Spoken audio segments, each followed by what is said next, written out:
আজি সৰকাৰি চাকৰি 30% মহিলাৰ ৰিজাৰ্ভেশন আছে। নাৰ্স কোন হব পাৰে, ছোৱালী হব পাৰে।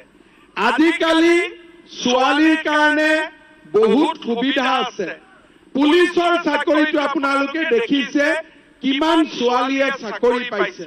কিন্তু যিবিলাক ছোৱালী কলেজত এডমিশন লব, তেওঁলোকৰ বেংক একাউণ্টত মামাই 10,000 টকা প্ৰত্যেক বছৰে দিব।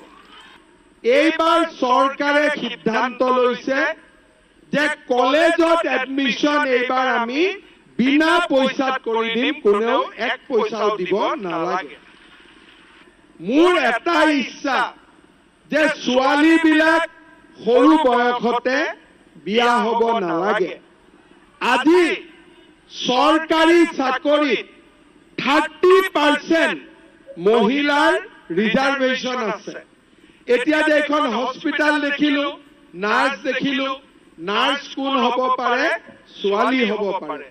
আজিকালি ছোৱালীৰ কাৰণে বহুত সুবিধা আছে।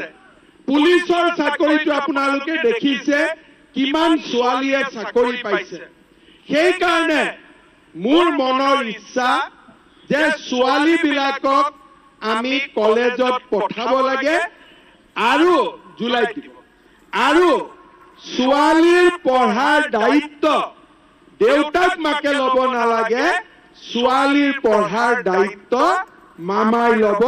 এইটো আজি মামাই আপোনালোকৰ আগত এই কথাটো বুজাই দিছে। হব হবনে? এতিয়া মই আৰু এটা ল'ৰাবিলাকৰ কাৰণে এটা ভাল কথা কওঁ।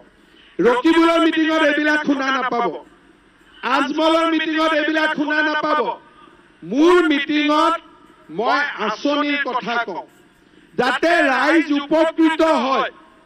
ৰেচন কাৰ্ড পালে বিনামূলীয়া চাউল পাব, ৰেচন কাৰ্ড পালে আয়ুষ্মান ভাৰতৰ কাৰ্ড পাব, 5 লাখ টকালৈকে ট্ৰিটমেন্ট ফ্ৰী। কিছুমানে ভাবে মোৰ আধাৰটো কেতিয়া পাম। মোৰ মিটিঙত আহিলে মানুহে গম পায় যে 6 মাহত আধাৰ হৈ যাব। কিছুমান লৰাই ভাবে যে পুলিচৰ ইন্টাৰভিউ কেতিয়া হ'ব। মোৰ মিটিঙত আহিলে গম পায় যে জুলাইত পুলিচৰ ইন্টাৰভিউ হ'ব।